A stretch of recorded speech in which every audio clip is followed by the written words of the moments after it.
Welcome everyone to this lecture, which is both in person and online. So welcome to those people who are joining us online, as well as you who are here in the room today. This lecture is hosted by the Children's Policy Centre here at the Crawford School. I'm Sharon Bessel. I think I know most of the people in the room, which is really lovely to see so many familiar faces for this public lecture. So I lead the Children's Policy Centre, where much of our work focuses on how we can end child poverty and ensure that every child has their material needs met, have opportunity to participate in their society and have the right to full development met, and where every child can be supported by strong and caring relationships. We meet today on the beautiful and unceded lands of the Ngunnawal and Ngambri peoples, and I pay my respects to elders past, present and emerging, and to all Torres Strait Islander and Aboriginal people who may be joining us today, either here in the room or online. Our work at the Children's Policy Centre recognises the importance of connection to community and connection to country for all children and young people, and especially for First Nations children and young people. And we also recognise and deeply value Indigenous practice and knowledge, which gives us a powerful pathway towards the child-centredness that is at the heart of the work that the Children's Policy Centre does. Today, I am delighted to welcome Professor Sabina Al-Khair to the Australian National University and to Canberra. Professor Al-Khair is Professor of Poverty and Human Development, and she directs the Oxford Poverty and Human Development Initiative at the University of Oxford. Together with Professor James Foster, Professor Al-Khair developed the Al-Khair-Foster method for measuring multidimensional poverty. And that was a transformative approach to how we measure poverty and how we think about and respond to poverty. And Professor Al-Khair has been the driving force behind the Global Multidimensional Poverty Index, which again transformed the way we not only measure but respond to and understand poverty globally. And she's also been a driving force between the national multidimensional poverty indices that have been taken up around the world. So it is an absolute privilege to have you with us today, Sabina, and thank you for interrupting your holiday to come and join us today. We will hear from Professor Al-Khair about the Global MPI and in particular, what it can tell us about child poverty. So Sabina, please. Thank you.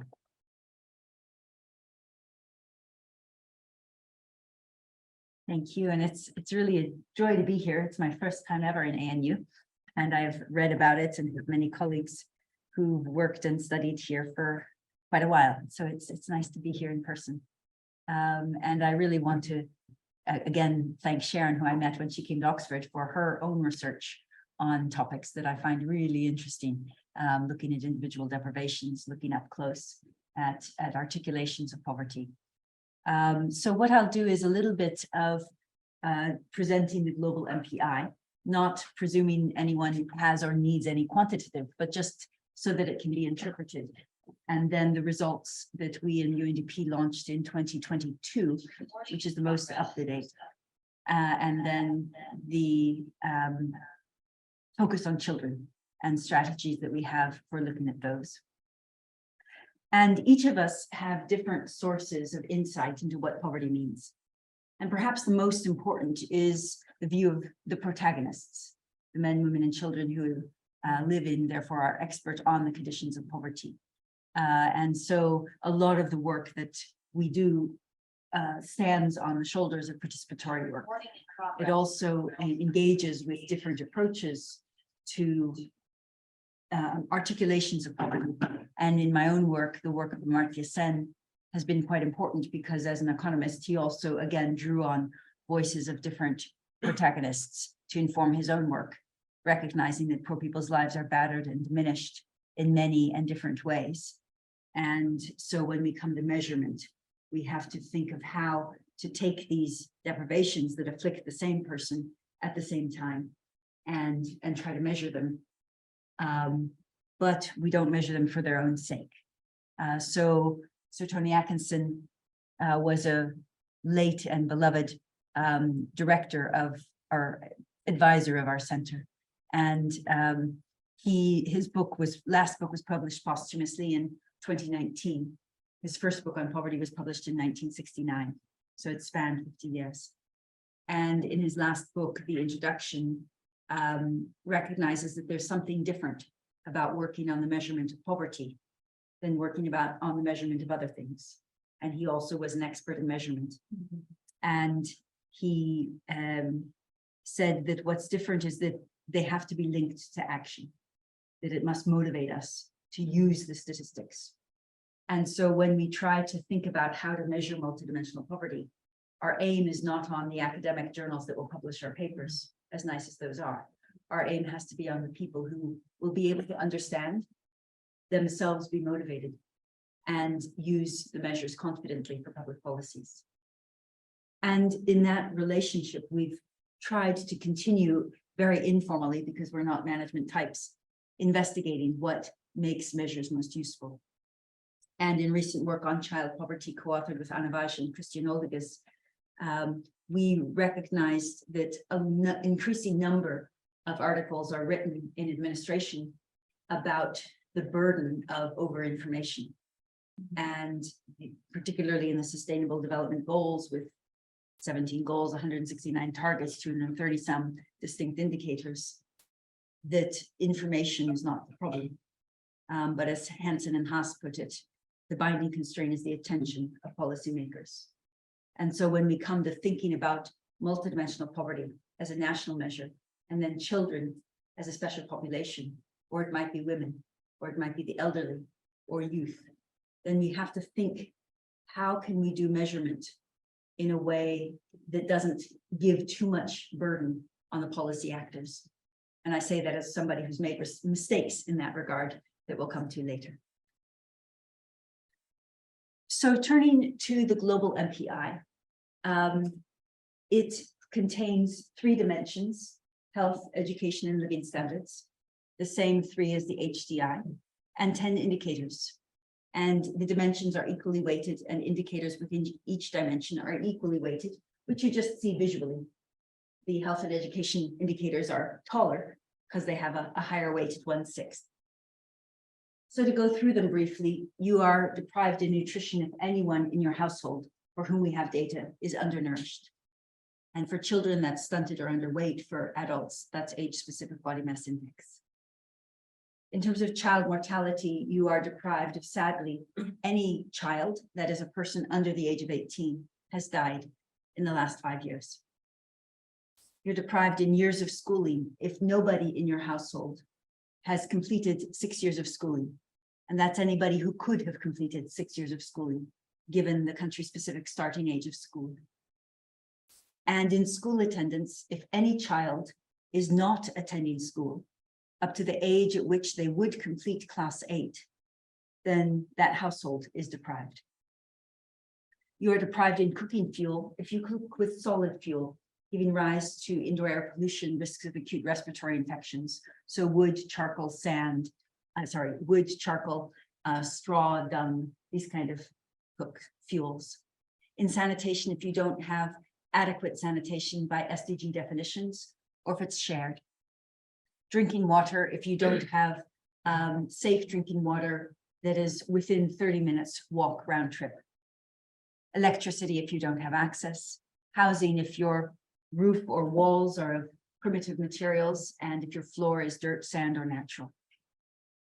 And in terms of assets, if you don't have more than one of these assets, you're deprived: radio, television, telephone, computer, animal cart, refrigerator, motorcycle, and bicycle. And if you own a car or a truck, you're not deprived in assets. So what do we do with these 10 indicators? We start with each person.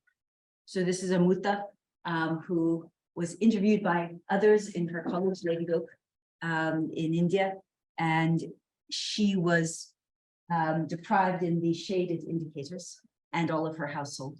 So this is a household level measure, and we'll go into the individual and the child angles later. Now, is 44.4% enough to be poor?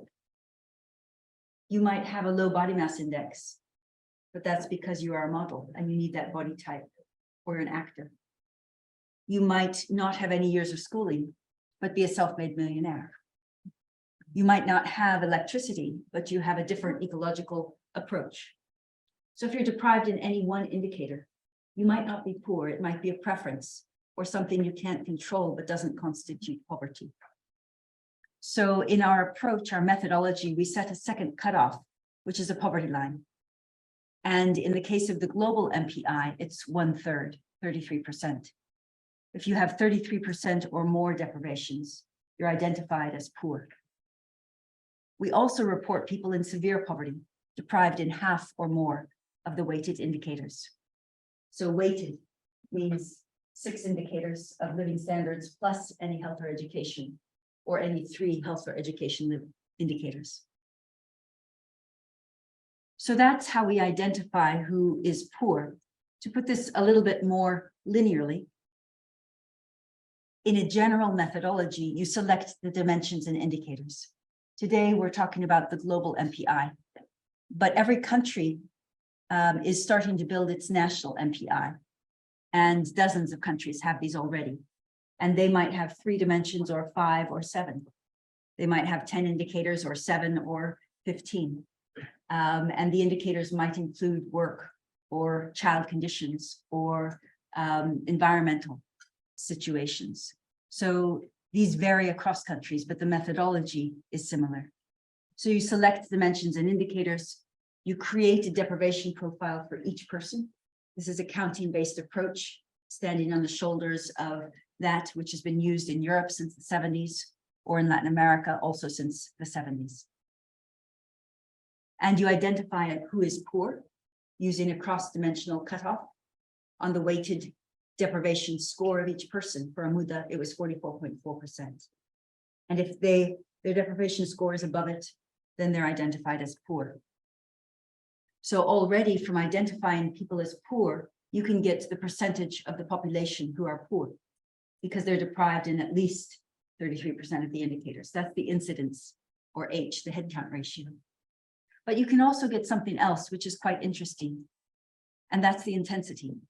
The intensity is the average deprivation score among poor people.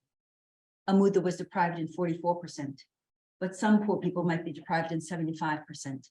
So their situation is much worse. And so on average among the poor, what is the intensity of their poverty? When you multiply these two together, then you obtain the multidimensional poverty index. It's so simple. It just requires multiplication. And when James Foster and I built it up, we thought somebody must have done this before. It very much builds, for those who have an economics background, on the poverty gap measure, which is H times I, H times the normalized gap of income below the poverty line. But what the MPI permits is something that all the counting traditions before, since 1970, couldn't get, which is it permits us to see how poor people experience poverty. So the MPI can be broken down consistently into the weighted indicators. So you basically take the weighted indicators of all poor people and stack them up, add them up. And that is the level of the MPI. And so you can see, for example, you can then look at the composition, the indicator composition of poverty.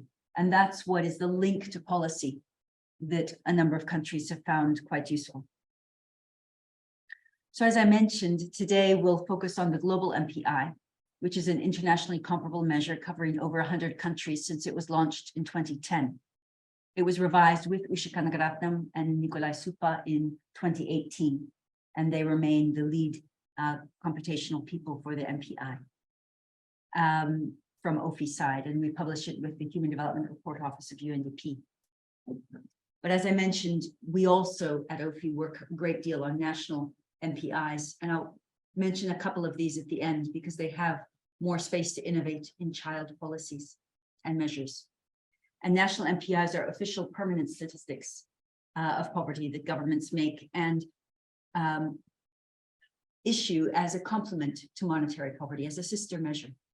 It's not aimed to replace monetary poverty, but it shows other faces of poverty that are non-monetary.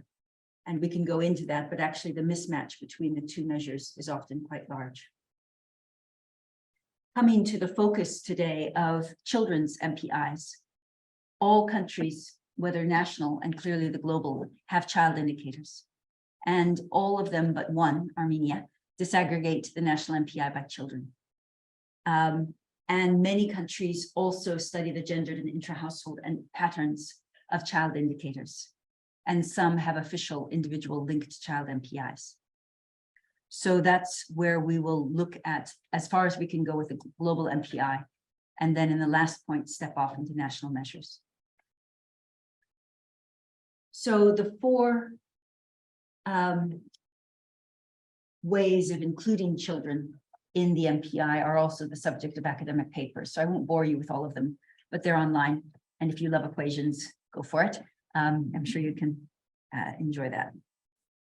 So if you come back to the global MPI, every country has nutrition for children under the age of 5.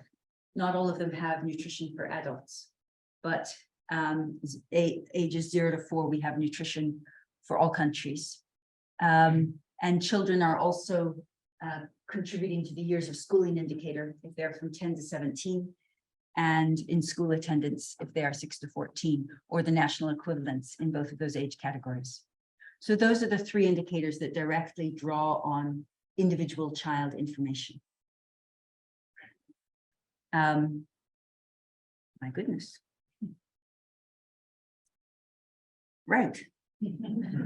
So the global MPI uses demographic and health surveys for mixed multiple indicator cluster surveys for 54 countries, demographic and health surveys for 45 countries.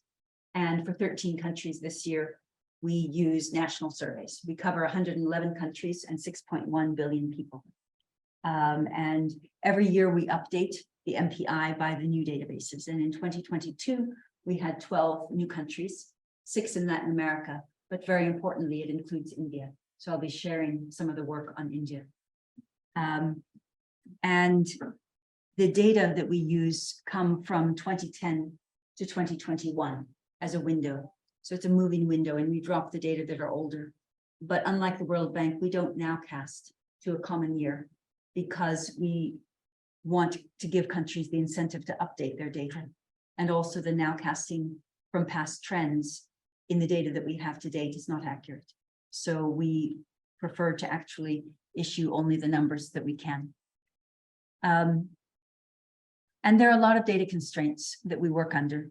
So we only cover 111 countries, which is 93% of the population of the developing regions, but a number of small island states are missing, for example. There are dimensions we very much wanted to cover, like empowerment, violence, social connectedness, informal and unsafe work, but data were not available for these, and also merging with environment data, which we do, but as an academic exercise. Also, some of the surveys are very out of date, and all of them are updated at a different pace. And very sadly, even though we're coming into 2023, we still lack post-pandemic data, actually for any country in its entirety. And so we are looking forward to changing that, but I'll come back to the need for data going forward. We have a lot of improvements on the data side. In 2010, we only had all 10 indicators for 60% of countries. And now we have it for 83%, so 92 countries. So there are quite a number of improvements. It seems that my slides may not work. So I'll just tell you in English what they are. Do you want me to just try to put in your flash drive? Sure. It might be worth doing it just in case. Okay. Sorry to interrupt it. I might need a PDF it, maybe a font you don't have. But I'll just tell the headline there. We cover 6.1 billion people, and of them, 1.2 billion people are poor. So it's under 1 in 5. And where do those poor people wake up? Well, this year, for the first time since we've launched the MPI, we find that more people wake up in sub-Saharan Africa than in South Asia. Until this year, with the new updated India data set, it's been parity or more in South Asia. But also of the 1.2 billion people, that's 1.2, half of them are children. That is people who haven't passed their 18th birthday. And that's been a finding we've had since we disaggregated by children in 2017. But what's a little bit sad, and I'll go into in greater depth, is that 1 in 3 children in developing regions is poor, and it's 1 in 7 adults. And until last year, it was 1 in 6 adults. So children are falling behind. Children are being left behind. And that's quite a powerful message, even from quite a crude measure at the household level. Poverty ranges from 0%, for example, in Serbia, up to 92% in South Sudan, or 90% in our poorest country, Niger, because in Niger, the intensity is higher than in South Sudan.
So in India, 16.4% of people are poor, and each person is poor on average in 42%. That's their intensity. So a little bit less than Amuda. Overall, that's 229 million people, still the most poor people of any country we cover, the next most being Ethiopia with 96 million. And in the bottom is the percentage of people who have 2 conditions. They're poor, so they're among the 16.4% poor people, and they're deprived in the indicator. So you can see that nutrition is very significant in India, characteristic of South Asia, as are deprivations in cooking fuels, sanitation, and housing. India is also the only country in South Asia where female-headed households are poorer than males. And if we look at the composition of poverty by states of India, at the top, you see the percentage contribution. So it's the same states, but stretched. So you can see them. And in the bottom, they're ranked from the poorest state, Bihar, to the least poorest state, Kerala, and Union Territories. And you see that actually these vary quite a bit. So for example, if you look at Chandigarh, a relatively new state, you see that the deprivations in years of schooling are very, very high. And so that's much more of a problem. Or if you compare Arunachal Pradesh, which is this one, and the next state next to it, both states on either side, Manipur or Uttarakhand, and the other, you see that nutrition is much less of a problem in Arunachal Pradesh. And so these are actually what are used very often to shape different activities. And India does have a national MPI and points out this, it's the Global MPI plus 2 indicators for maternal health and bank account. How about children? So I mentioned the global disaggregation for children. In terms of India, 21.8% of children are poor and 13.9% of adults. And so 42% of poor people are children, a little better than the global average, but still shockingly high. And very sadly, 1 in 3 children, poor children, are in severe poverty, whereas it's 1 in 5 adults, poor adults, who are in severe poverty. But this has come down.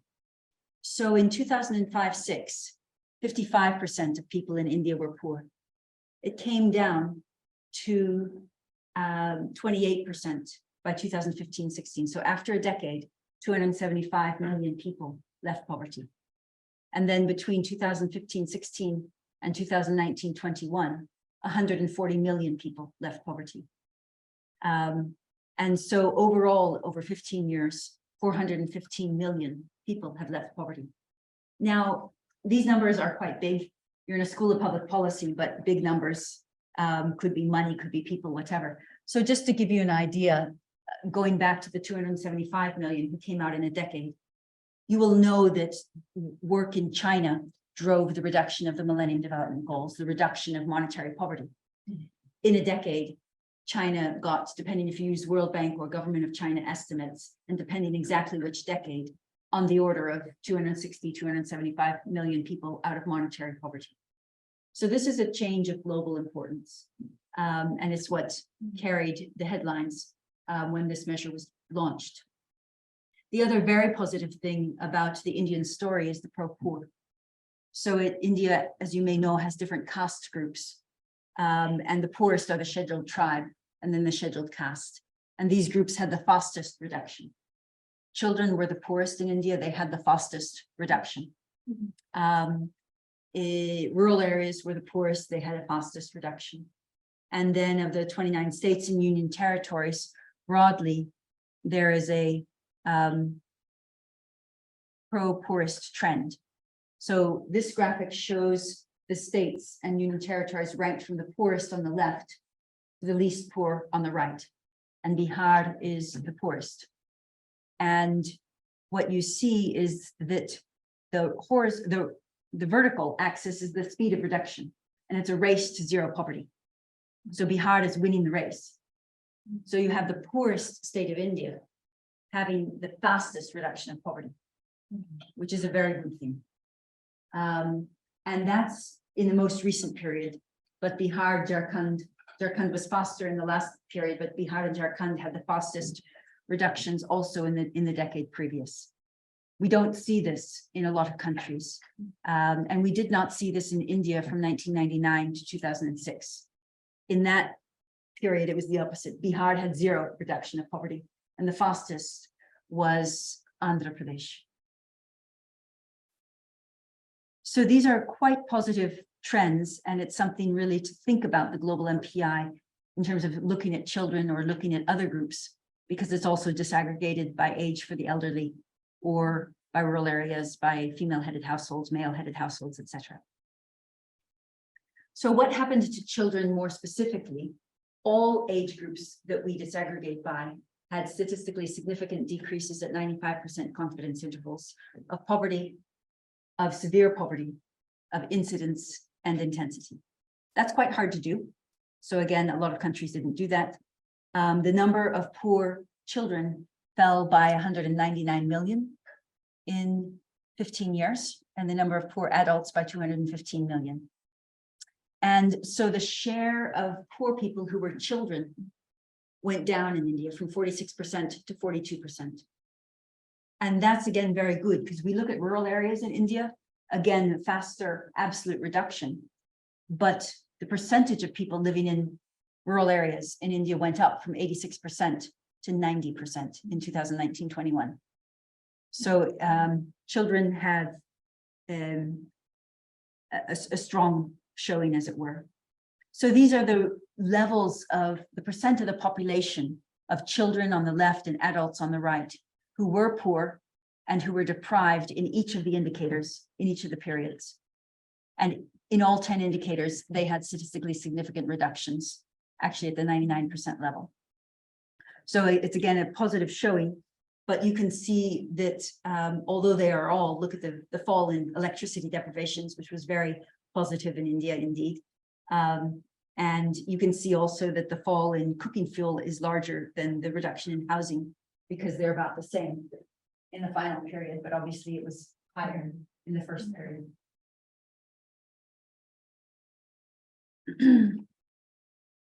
So one paper we're working on now is how do we define leave no one behind when it comes to multidimensional poverty. And so we apply different measures, and just to show you what you've already seen, in absolute terms, children had a faster fall than adults. And I believe in the absolute because it's a human rights perspective. One child, one deprivation is equally weighted. In terms of relative distance to zero poverty, remembering that adults were a lot less poor than children, it's a lot easier for them to make relative progress. So children had a slower reduction in relative terms. But the percentage of poor people who were children decreased, as I mentioned, which is a positive finding. If we look overall, we covered time trends, sorry about the gibberish, but we covered trends for 81 countries and over 5 billion people. And in 79 of those countries, there were statistically significant reductions. And the fastest of these were in countries of Africa, particularly in Sierra Leone, in Togo, Mauritania, Liberia, but also India in the first period, 2005-6 to 15-16, had very strong reductions. East Timor was fantastic and it did very strong reductions from 2009-10 to 2016. Also, a number of countries reduced every indicator. About 26 countries reduced every indicator, as India did. And in a number of them, there were the pro-poorest trends we saw in India, but we don't yet have a way of quantifying those. So we're still looking for it. But the troubling aspect of this year's study was children. So we cover 81 countries. In 40 of them, 40, half, children either had zero reduction in 23 countries, or they reduced poverty, but they reduced it more slowly than adults in at least one period.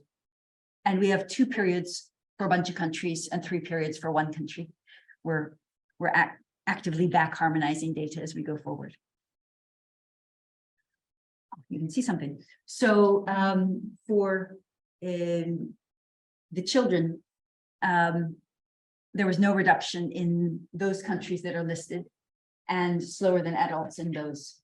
And the fastest reductions for children were in the same countries that I mentioned before. Togo was the fastest for children, and that was during 2013 to 2017, the same year period as Sierra Leone. And if you think of Sierra Leone, that was during the Ebola crisis. So people are very skeptical about international assistance and development assistance. We all know that humanitarian disasters and pandemics, epidemics are times of crisis, and there's a lot of messiness. And yet something went right in Sierra Leone. And you talk with people and say, what went right? And they tell you everything that went wrong. And a lot went wrong, but something went right. Because of all the countries that we've covered, it's the fastest reduction ever. And we have a lot of time periods now. Finally, the signal finding of this report was deprivation bundles and deprivation profiles. And these are quite simple. If you think of all of the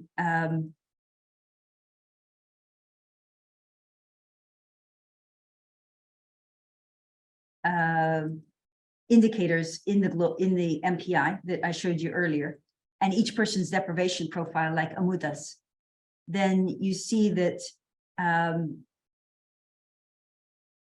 can't do this. Sorry, I was going to try to change the font. You see that each deprivation profile is listed individually. So this person is deprived in nutrition, cooking fuels, sanitation, and housing. And that's the most common deprivation profile across all 111 countries. And around 400 million people have that deprivation profile. And the next most common is to be deprived in every single standard of living indicator. And then bundles are subsets of profiles, which are common. So all of the red circled standard of living bundles show a deprivation profile that includes that bundle. And basically, because you have these microdata behind, when you are going to make integrated multi-sectoral policies to break silos, then you might be interested in water and sanitation. Well, I can tell you that 434 million people are deprived in water and sanitation. We can tell you how many in each country, and we can tell you where they actually walk together and where they don't walk together, they walk apart. We can tell you the most common triplets. And so again, for policy building, this kind of information can be quite useful. So in the case of India, for example, 15% of the poor, 34 million people, are deprived in just nutrition, cooking fuels, sanitation, and housing. And these are not subject to any integrated policies by governments. So there are schemes for nutrition and schooling, for example, with the midday cooked meal or Anganwadi systems, but not for these indicator packages. So it can be helpful to know as a refraction, as a consideration for policy actions. Just to show you that India's beautiful picture is not replicated everywhere. I'll come back to Nigeria when it comes to child poverty, but in the 5 years of reduction to 2018, you don't really see a pro-poorest trend in any significance in Nigeria. Although some of the poorer regions, Yobe, Zamfara, Katsina, Bauchi, they did reduce fastest. But the number of poor people increased in Nigeria. Whereas in Indonesia, much less poor country, there was poorest trends in the 5 years. So now I'm going to step forward. We've looked at the global MPI. We've looked at disaggregation, including disaggregation by children, finding that half of the poor are children. Then we looked at India, where 42% of the poor are children. We looked at the children had reduced every indicator and that they had reduced poverty faster than adults. So we've looked at child indicators in a measure. We've looked at child disaggregation. Now we'll step forward towards gender and intra-household analysis. And we basically will use those 3 indicators I signaled as being child indicators that happen at the individual level. I'll start with a basic observation on gender, which would also include women's indicators. Many people ask us to disaggregate global MPI by gender, and we do, but we never publish it. We never publish it because it is wrong. It's a household-based measure. So the World Bank did disaggregate, and with a lot of heartache published their gender disaggregation of $1.90 a day, but it's just going to reflect demographics, and we can do better than that. We chose the household level, and countries choose it both for data reasons. We don't have data for individual ownership of assets, for example, but also for comparability. It's hard to compare reproductive health, perhaps, between 2 genders. But also there's something positive, and this is what countries draw attention to about caring and sharing, and presuming that households care and share about each other's deprivations. And that's something that, in a sense, a household level measure includes. So what we do in terms of gender and what we did with UNDP in 2021 is we looked at the 1.3 billion last year, 2021, who are multidimensionally poor. And we said, how many of them, when they go home at night, don't have any woman at home who has completed 6 years of schooling? It could be a girl who just finished 6th form, or it could be a woman or an older person. And we only considered households that had eligible women. Only 1.6 million people lived in households without an eligible woman across the 5.9 billion people we covered 2021. And we found 836 million, 2/3 of all poor people, when they went home, did not have any female, girl or woman, who had completed 6 years of schooling. And I must say that hurts. You know, we've been talking about girls' education, female education for so long. And to have a world in which still 2/3 of poor people don't have that in their home is quite stressful. And it's something that needs to be, you know, made known, publicized, and actioned. It's actually highest in the Arab states, where it's more than 70%, followed by South Asia and Sub-Saharan Africa. With standard errors, you can't distinguish South Asia and Sub-Saharan Africa.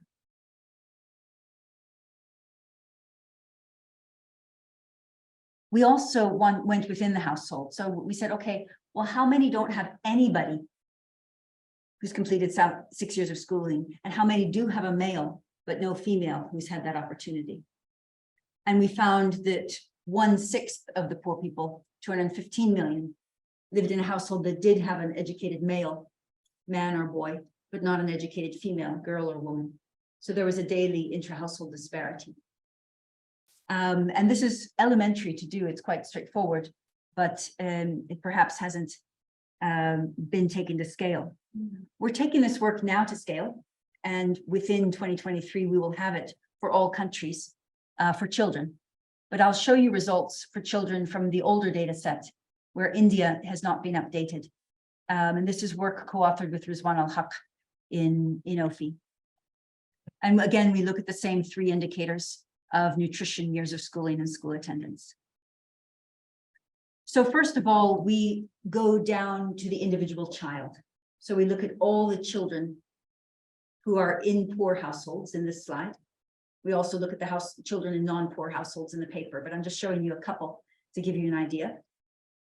And so we ask how many individual boys and girls, and we have the gender ratios in the paper, are poor and not attending school. So in Afghanistan, 2015-16 data, it was 25% of boys and 44% of girls. The asterisks means the findings are statistically significant at 1%. Bangladesh, again, more boys, interestingly, are out of school than girls. India, this difference is very small, but still statistically significant because the India database has 2.8 million people. In Nepal, more girls are out of school than boys significantly, and also in Pakistan, where it's much higher. Overall, 1 in 11 boys are out of school and 1 in 9 girls. So there is a gender story to tell. For those of you who know nutrition in South Asia, this is a fantastic story because we don't have statistically significant differences when it comes to nutrition. And that is a change from the past. The next thing we do is we say, well, okay, of all the children, they live in households. So how many children live in a household where everybody is going to school or everybody is out of school? And how many have intra-household disparities where some children are sent to school and some children are not? So they're making some decisions. And we did find quite a number. And all of this and the concern for small sample size, et cetera, especially in Maldives, is in the paper. But you see that Pakistan had the highest intra-household disparities. We don't have nutrition data for Afghanistan, with 1/3 of undernourished kids being in a household where a brother or sister was not undernourished, but I was. So there's that kind of question and about school attendance as well. And that has a gender story, which is that not quite twice as many girls in intra-household disparities are out of school as boys, but there's a clear gender bias against sending girls to school. The last category we look at is pioneer children, which is a child aged 10 to 17 or so. In this paper, it was 10 to 17, who live in a household where no adult has completed 6 years of schooling, but that child has.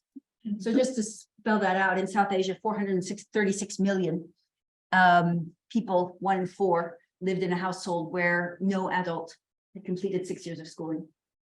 But 135 million people, just under 1/3 of those people, lived in a household where a child had.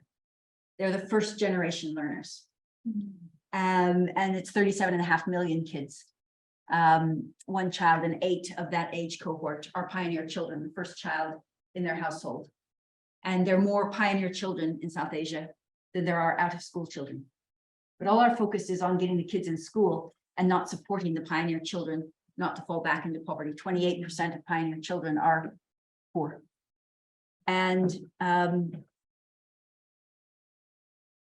in Nepal and India, just as an example, 1 in 10 poor people have a pioneer child in their household. So this again should be a toehold for policies to support them. These are the numbers if you would like that. And there are more girl pioneers than boy pioneers. Pioneers doesn't necessarily mean that they themselves are, but it means that in their household environments, they are pioneering. So I've gone through 3 of the 4 ways of linking children's data to an MPI, and this is the 4th and last, which is to develop an individual child MPI that is linked to the permanent official national MPI, and that is itself also permanent and official. Very few, actually very few child MPIs are permanent and official by national statistics offices, but I'd like them to be that way going forward. And also an MPI that makes attention, recognizes that attention is the scarce resource. And I begin with my mistake. In 2016, I was asked by UNICEF to do a child MPI for Bhutan, and we did. And we used a mixed data set, a different data set, but the same one that we done with the original MPI for Bhutan. But we did different indicators, similar but different. And then we did it for all children aged 1 to 17. So we had age-specific indicators, breastfeeding for kids 0 to 6 months, undernutrition for kids up to 5 years, and then difference in one indicator, schooling, in another indicator, child labor, etc. But it was never used. And the reason it was never used was they already had their national MPI. It was hard enough to understand that in a small, stretched country that has a lot to work on. They also have a GNH index, and getting their mind around a individual child measure that looked more or less the same to them. I couldn't get policy traction, but they did give policy traction to the national MPI. So that was a bit of a wrap on the hands for us. And in the countries, we are the secretariat of a 61 country South-South network. We had lots of discussions about what to do with children and measuring individual child MPIs. And countries like Mexico and Colombia, who are leaders in that community, have decided not to, basically because they think that it will dilute policy attention rather than increase policy attention. And so what they've done has been to disaggregate by children, and children are poorer, and then to have separate poverty indicators for children reported, but not put into the index. And they've written these up. So now what we are doing is recognizing that a child MPI, and we want it to be official and permanent, shouldn't compete. It should synergize. And so what we've done is to link these child MPIs, and so that they're a deep dive in children's indicators, but linked to the national MPI. How do we do that? We start with the national MPI indicators, and we apply them to each child. So they get the same deprivation profile. Amutha gets the same deprivation profile she got for her household. And then we add child-specific individual indicators for that child in 1 or 2 dimensions and some indicators. And then we use a linked cutoff so that every child who's poor by the national MPI is poor by the child MPI. And that came from our South-South networks. They said, you have to have that, because we have to say that if we get a child who's poor out of poverty, it works for both measures. But then we can identify additional children who are poor because of the new indicators we've introduced, and analyze that alongside. So for example, Nigeria launched its child MPI in November, and it covers all 4 dimensions and 15 indicators of the national MPI, plus 8 for children. So the national MPI is on the left, and on the right is children, and the brown tones are the child MPI colors, and there are 8 of them.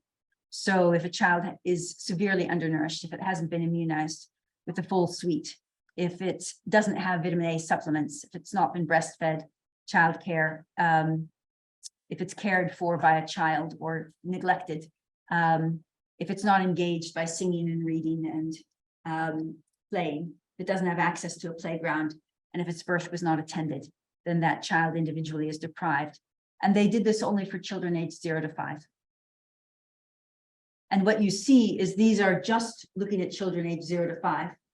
And then you can see with the brown indicators that the percentage of children who are poor and deprived in these indicators is on par with their deprivations in others. But in some, deprivations in other indicators are higher. And so we are able then to see not only the child's individual portfolio, but also their participation in household portfolio of deprivations, which can perhaps be important for reducing child poverty. In the case of Nigeria, when we disaggregated the Nigeria MPI, which was 63%, to look at children 0 to 5, 70% of children were poor. When we looked at the individual child MPI, that went up to 83%. It was 99% in Sokoto. So it did go up very high. And that's 23 million children who are poor. So it's a lot. But the key is to have this influence policy. So on the left is the headcount ratio that the policy people like with this standard errors, and on the right for the states of Nigeria is the level and composition of poverty. And if you look at the senatorial districts, there's 109 of them. It's a bit of a wash, but what you see is that this brown area is basically a significant contribution in every senatorial district of Nigeria. It varies a little bit, and the variations are important for driving policies in those districts. But this is something that then they can look at alongside the rest of these that they already must look at to reduce their national MPI. And Sri Lanka is another country that has an MPI for children under the age of 5. And so 14% of children under the age of 5 are poor by Sri Lanka's MPI, but 42% by its national MPI. And that's because of problems, particularly of stunting, are very, very prevalent in Sri Lanka. And also there are gaps in preschool attendance, which is a current policy priority there, and cognitive engagement. So these are examples of national MPIs that are trying to build a linked MPI. We could do this at a global level, but we don't have the money. So we'll see if that ever comes forward. So the last slide that I just wanted to say is that the global MPI is perhaps a tool. It's not a very precise tool. There are many countries where it's too low, but for countries where it covers at least 15% of the population, it's still perhaps a relevant statistic to look at. But we need to build a moderate MPI. But more than that, we need more up-to-date data. And there was a call for data revolution. And there have been many advances in data, satellite data, big data, administrative data. But when it comes to data on poverty, there's not been an advance. Our two poorest countries are Niger and South Sudan, followed by Burkina Faso. And all of them have data from 2010 to 2012. You look at Forbes, we have data on billionaires every hour. So we've requested the data revolution not to leave poverty data behind, because it has. So that's what I wanted to present a little bit, just about the global MPI, how it has tried imperfectly to look at children's situations. By the end of this year, we'll have gendered and intra-household analyses for all of them, but linked child measures are more expensive to develop. But our big push now is on national MPIs, because these are permanent official statistics primarily used for policy. And now in all our work at OFI with countries, we are recommending to requiring child disaggregation, inclusion of child indicators, gendered analysis, and where there's policy appetite, the linked MPI. Thank you.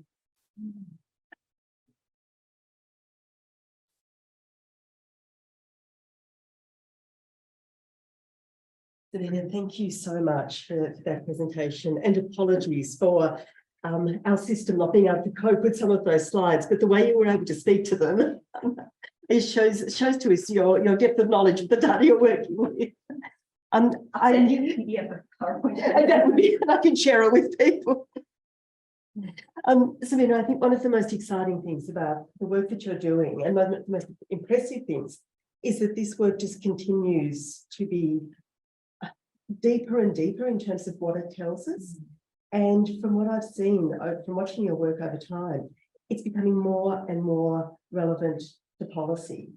And so it is driving some of the changes that you're talking about. And that's an incredible achievement. So thank you for the work that you do. And we have some time for questions if people would like to ask questions or make comments. Or improvements or suggestions.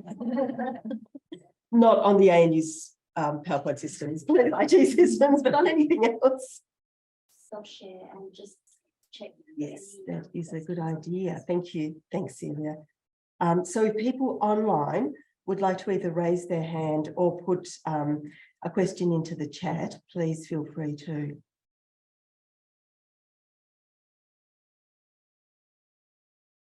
Brian. Oh, Brian and then Janet, sorry. Thank you very much for your presentation. I'm Brian Babington.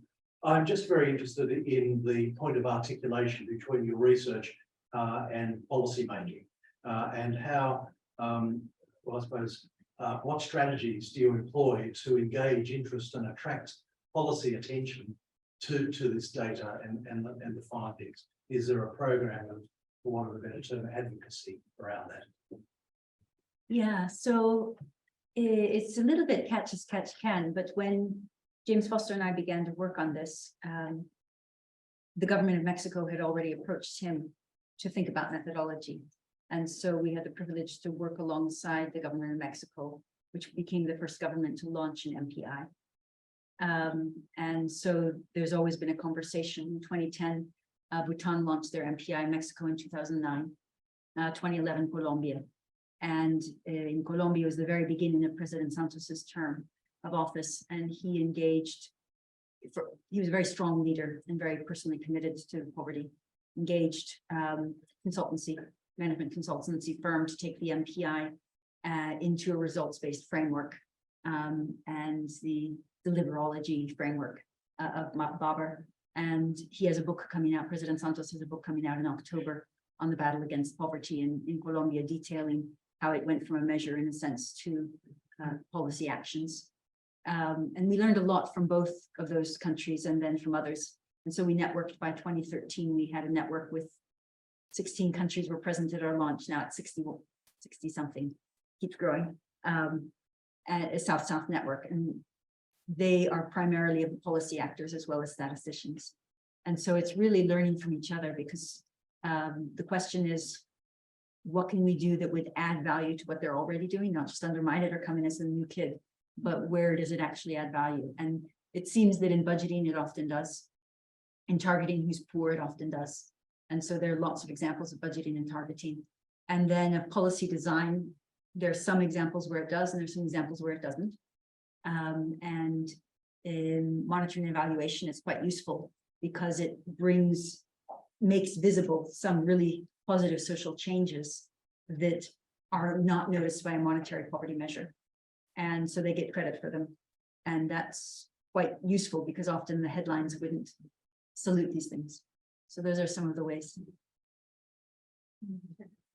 And thanks so much, Sabina.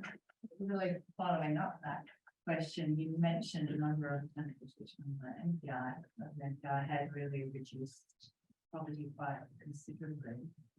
Have you or anybody else looked at what were the policy settings? Were there some common policy settings or common conditions in those countries that you could identify, or was the nature shaping poverty different in each of those countries, so you wouldn't be able to identify such commonalities in policy responses?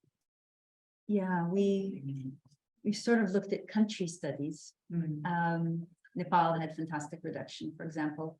And it was very interesting because it had sort of this merry-go-round of governments. And a lot of work came in from remittances, so fantastic reduction of monetary poverty. But then if you look at the budget, actually, it was really good social expenditures on primary areas. And a lot of the men being migrant workers left women in political offices at the local levels. And so it's quite a complex story of,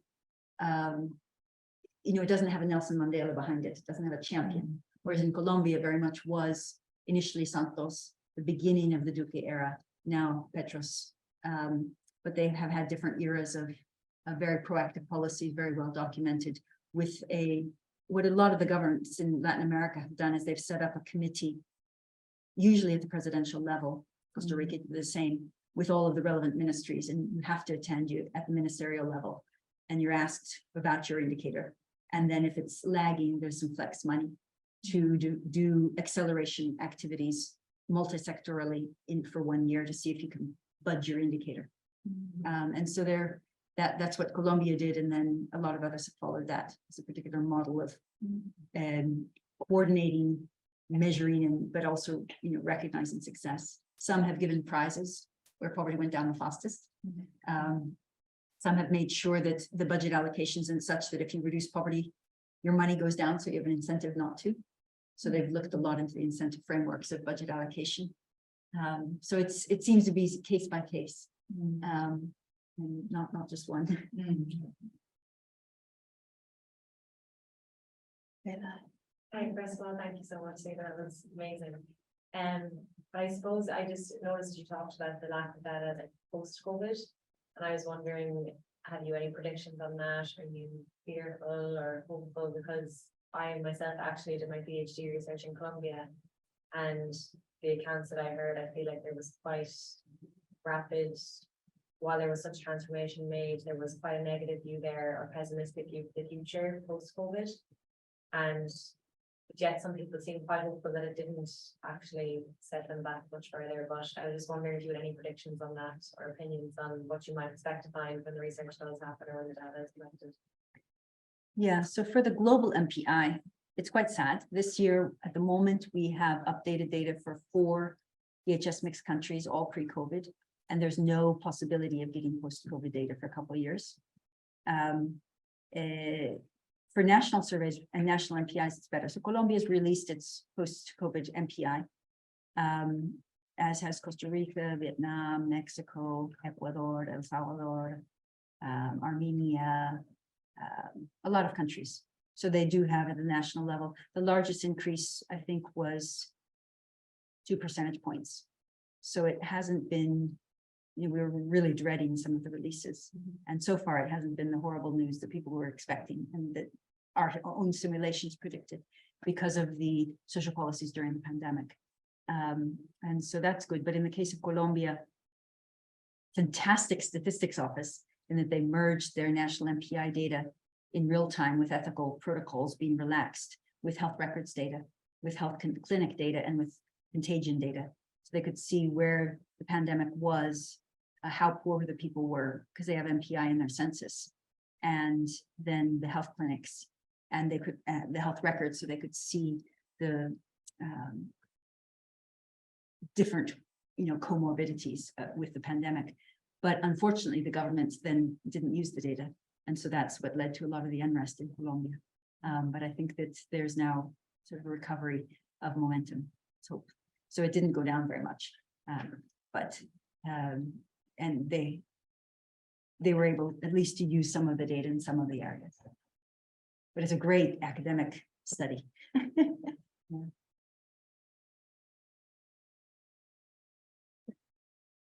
Serena, thanks so much for a fantastic talk. My name is Ganesh and I work in population health, and I've been able to explain some of your work to my students because it has indicators of health. So again, thank you very much for all the work you do.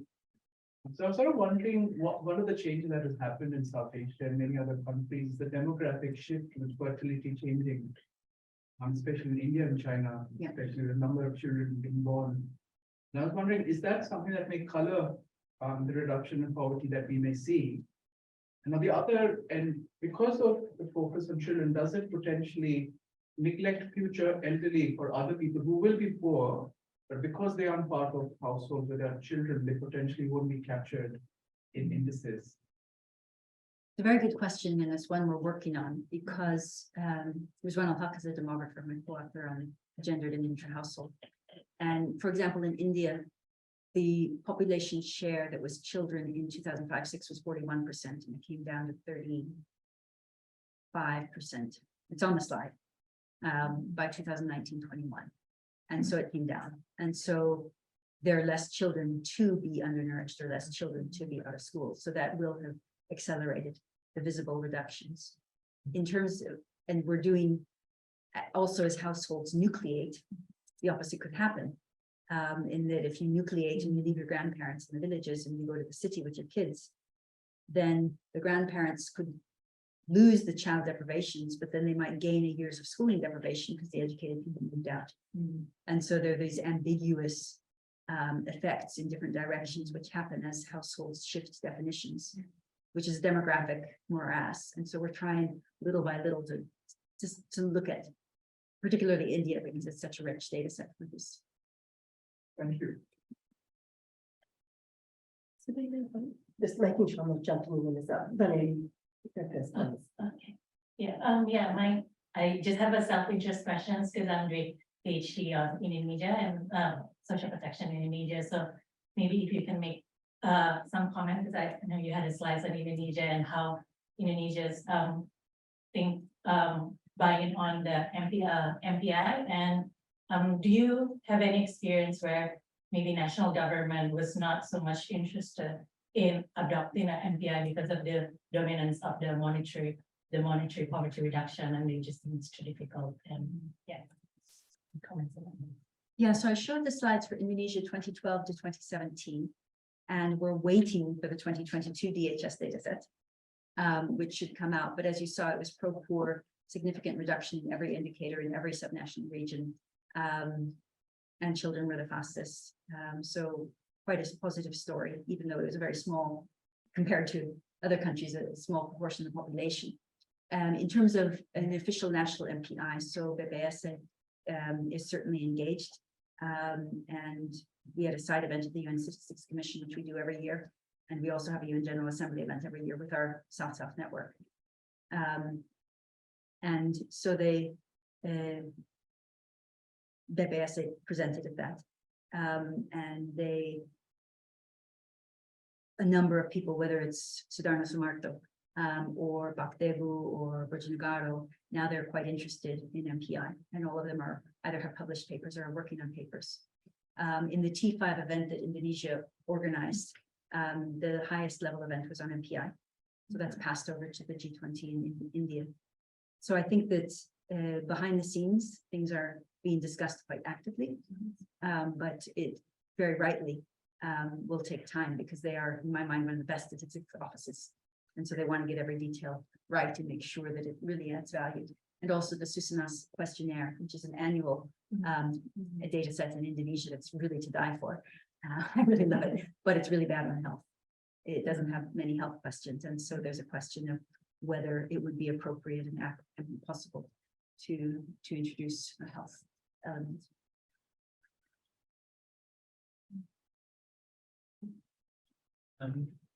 My question is probably a little bit more basic, but it's something that confuses me as a student of, social policy and policy research.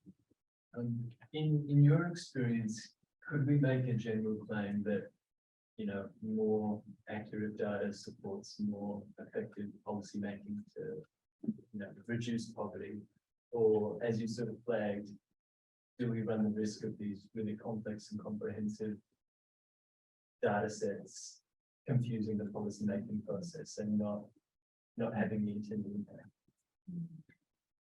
Yeah, I mean, I think both happen. And so the aim is to do the former. I think where the MPI has gotten traction, one of the places is where it makes sense. So if I give the example of Sylhet in Bangladesh, Sylhet is a mining area. It has zero monetary poverty by their national monetary poverty measure. And when we do an MPI for Bangladesh, which is in the process of working on its MPI, initially it came out as the poorest. By the Global MPI, it came out as the poorest district. And that made sense because it doesn't have infrastructure. And so people knew that there was a need for social policy investments in Sylhet. But the monetary measure, which the government had as its only official measure, wasn't showing that. And it also wasn't rewarding any incremental improvements. So, for example, from 2015 to 2019 in Bangladesh, by the Global MPI, so it had the fastest reduction. But that wouldn't be visible in monetary measure. And so in Chile, it was District 12. In Indonesia, East Papua was very interesting because in 2012, it was much poorer, and it's again, mining, zero income poverty. So in different places, this is one of the things that makes sense. So they do a little thing, but you have two eyes, so three dimensions. If you have monetary poverty, you can only see part, and with multidimensional poverty, then you can see it more in focus. So I guess it's a sort of a metaphor, but it perhaps works to try to look at the complementarity. Just to give an idea of the magnitude, in Chile, Bachelet launched their MPI, and she said, I want to be more ambitious than our monetary measure. So their monetary measure in 2012, when she launched was 14.4%, and their MPI was 20.4%. So you would think, okay, 14% of people are both monetary and multidimensionally poor, and she's added 6%. But it was from the CASTEN data set, the same data set. And when you cross them, 5.5% of the population were poor in both. And so the MPI was capturing 15% of the population who had serious deprivations, but were not being identified as poor. And so that gives a government more legitimacy if people feel their conditions recognized. In Bhutan, when 12% of people were monetary poor and 12.6% were multidimensionally poor. I think they were the same. 3.2% were the same, 1 in 4. And so the government in that point just added them up. And we said, well, between the two measures, 21% of people are defined as poor by one measure or the other. So I think that there are different political logics that governments have for releasing multidimensional poverty. So you have to sort of hear what they're interested in. But because it has to make sense to them politically as well as ethically for the poor. And so you want that synergy. I think I want to ask you, I suppose, recent finding about eradicating poverty by 2050, extreme poverty. And that would kind of single digit for complete eradication. I have to ask you how realistic, because I'm from Sri Lanka, and because of this economic crisis situation change, and we learn about Malawi case study, and I found that by 2038, the population will be doubled. So how around 20 and 24 billion. So with these kind of situations, somebody asked about how these findings turn into policy action. In these kind of situations, how realistic this finding the eradication of extreme poverty by 2050? Yeah, no, I think it's a very good question. And in Sri Lanka, I should say that the data that we used was 2019. And DCS, the Department of Census and Statistics in Sri Lanka, will be doing its next official heist next year for the update. But there's been a citizen survey done sort of for some intermediary results post-pandemic in a quick way. But a lot of the countries are expecting poverty to surge after not just the pandemic, but also governance crises or climate crises, or the rising food prices from war in Ukraine, inflation, very pressures, just the situation that we're in. And that's, I think, natural. And so I think that the question, you want to aim to eradicate poverty, but you will have to still keep measuring it, because if it goes up, then you'll have to know, in a sense. So what we're working towards now as OFI is looking at a nested suite of measures that include, like the Global MPI, that's a very acute poverty, but then a moderate poverty or a lower middle class measure that says, you know, are children in school up to 10th class? Do they have flush toilet, water pipes into the home? For people, do they have safe jobs, decent jobs with benefits, maternity, disability? And then also a well-being measure. Because aspects of well-being that we certainly experienced in the pandemic, like social connectedness or social isolation, like exercise, like psychological well-being, positive, negative affect, spirituality. These are important to people. Environment, having a clean environment, not polluted, not noisy, safe from violence. These are part of a well-being measure. And so if we can have a suite of measures, then you can have people continue to measure the acute poverty, even if it's very low, so that if it goes up, then it will already be in the system of measures. What you don't want is permanent change in the questionnaires. So you can never, without a lot of effort, go back and get those data. You know, I was making sure I was got a question I've been waiting to ask this one.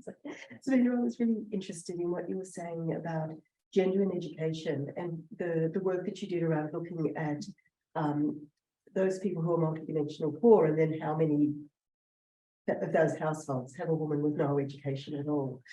And I mean, that's a very powerful finding.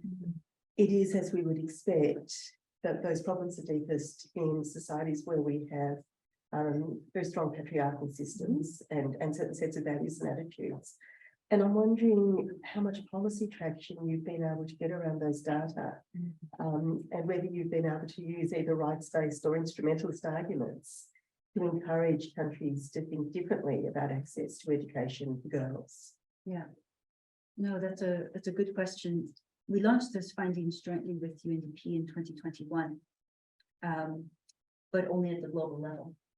And so what we are going to be putting out this year is country level, and where we've done all the bells and whistles of working the confidence intervals, and I'm quite conservative when it comes to sample size.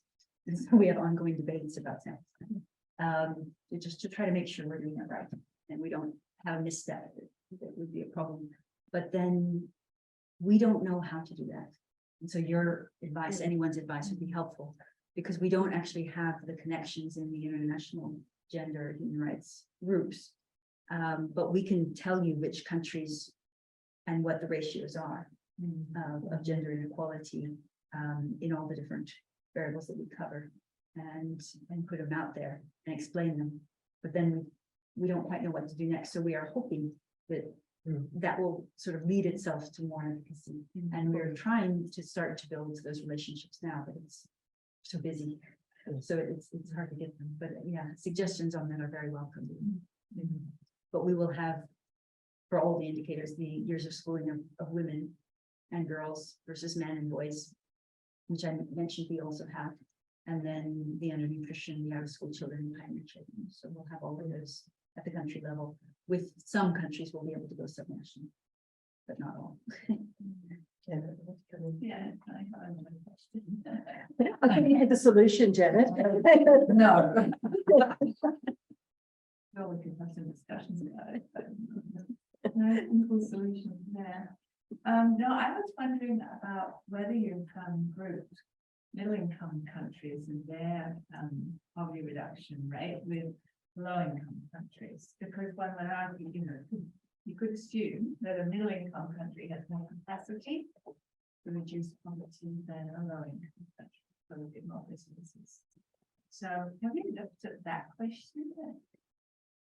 Yeah, we have, and it's interesting and ambiguous. So, first of all, of the 1.2 billion people, 2/3 of them live in middle-income countries, 28% or so in low-income countries. So it's primarily a middle-income country story. Yeah. But if you think of Sierra Leone or Togo or Ethiopia, no, not Ethiopia, those are low-income countries with fast reduction. Mauritania, not. So you sort of have to go country by country. In 2020, we did a study showing the countries that were off track to meet the goal of cutting MPI by half using 3 different models.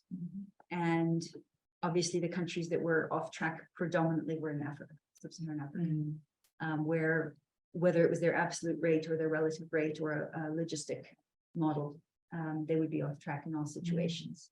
And so those were the priority. Then there were a few that were in the middle, where it depended which model, whether or not they could make it. And then there were some where all models were green light, that they would be on track if there was no pandemic, if pre-pandemic rates of reduction still applied.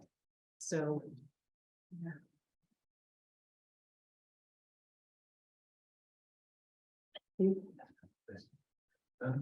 I guess thinking about the Australian context and other countries in the global, I noticed on your chart that it was mostly countries in the global south that you have MPI data on. Would the goal be, or would you see value in collecting that data for higher income countries? And are there any higher income country examples that you have got data for that you've seen the MPI being utilized effectively? Yeah, so first of all, the US has an alternative poverty measure. It's an MPI. They call it an MDI, multiple deprivation index.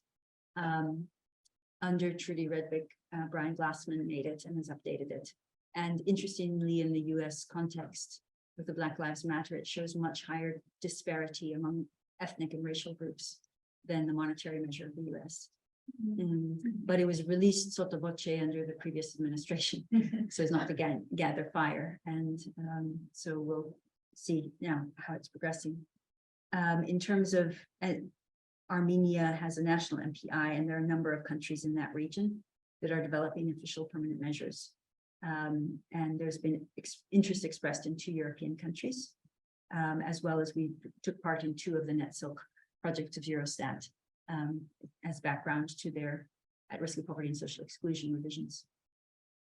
But in terms of the global MPI, at the moment, we don't have data. In 2010, when we were making the global MPI, we used the World Health Survey, which had a lot of data. And, I had a whole team of people working. And they'd work on a data set for X number of days and finally come up with the answer. And for 4 of them, the answer was 0 poverty. And they said, Sabina, we quit. We're not going to give all this time to find 0 poverty. And so we had to convince them that that was important. Because it's important to know you can get to 0, even if you can't stay at 0, as you pointed out. But I don't think there's a policy value. And so what we've recently completed with Fanny Koveshti has been a scoping study where we looked at data sets, including in Australia, which has fantastic data, as well as the US, not so good, Canada, Japan, Saudi Arabia, Europe, to see what we could do in terms of a measure. And so we got all the measures we could do in what countries we could cover, et cetera. And then we decided it wasn't good enough. So we're just going to publish that and with a request, but until people improve data, survey data or interoperability of data sources, we don't think it would be a meaningful measure. And so we're sort of back to square one there. Earlier, we had done net silk or EU silk measures for all of Europe. But again, I said it's not policy ready because of incomparabilities in the education and the self-report aspect of some of the health indicators. We're almost at the end of time, but I just wanted to slip one more question in, and perhaps one more from the audience if anyone has one. But I'm wondering about disability. And, and you were speaking today about child poverty, and thank you for focusing on that, and also about gender. But I wonder if you were able to see what's happening in terms of disability and what the MPI, the Global MPI is able to say about the situation for people who are living with disability. Yeah. So with Monica Guinea, we published a paper disaggregating what we could of countries by different disability definitions. And it showed in some cases that households that contain a person living with disabilities are poor, and in some cases they're not.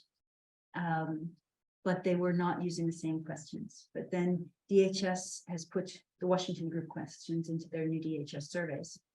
And so when we have a critical mass, and Monica thinks that this year we will, then we're going to update it with the Washington Group questions. Nigeria did use the Washington Group questions in their national MPI survey, and I flashed it on the screen, but I didn't talk about it. People living with a disability and their households are poor, statistically significantly poor in Nigeria. So we're encouraging countries that have this in their data sets, including to report it. So Pakistan reports it. A lot of the South Asian countries have it. So that's good. So much this space for the next year or two is. Yeah, and so far of the national MPIs, households with a person living with an ability have always been poorer, but not always statistically significantly so. One quick question. We learned about the poverty reduction, capital reduction during the past until COVID. What would have been the causes for that? For example, coming to the conflict resolution, we have seen a lot of wars, civil wars during the past. For example, you talk about Liberia, Iran, they would have civil wars at the moment. Like that, what would have been the main reason for this gradual reduction in terms of policy? So with the data that we have, what we can say is how many people who were poor released the deprivation, and exactly which of the 10 deprivations went down in each country. And so that's online in the public tables and in the country briefings, but we can't quite say why. But for example, in Colombia, where there was a civil war, then there were intersections between the conflict reduction strategy and poverty. So for example, victims of violence were given priority in being identified as beneficiaries. And then after the Havana Accord in 2016, ex-combatants and the FARC-affected territories were given priority. And in the Havana Accord, the peace deal of Colombia, within 2 years, the government committed to showing market change in 200 some rural areas, small areas, and overall in the rural strategy of the conflict affected areas.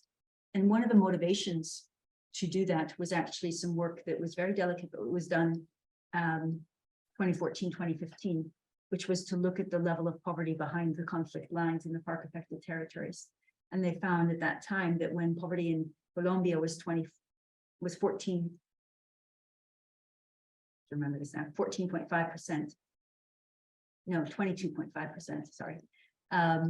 In the FARC affected territories, it went up as high as 80%. And so there was just a huge disparity in the levels. And so they said, we're not going to have a stable peace unless we address this. And because of that, the former President Santos, Nobel Peace Prize, has been talking to other leaders of conflict affected countries on how to use the MPI as part of their journey towards conflict resolution. But I think we have to learn a lot more and see what actually happens. But again, it would be, these data are online, these things are online. We're a teeny tiny group of postdocs. And so, you know, your work could do something that we have no capacity to do. So it would be very interesting if you have time to look at any of these questions yourselves.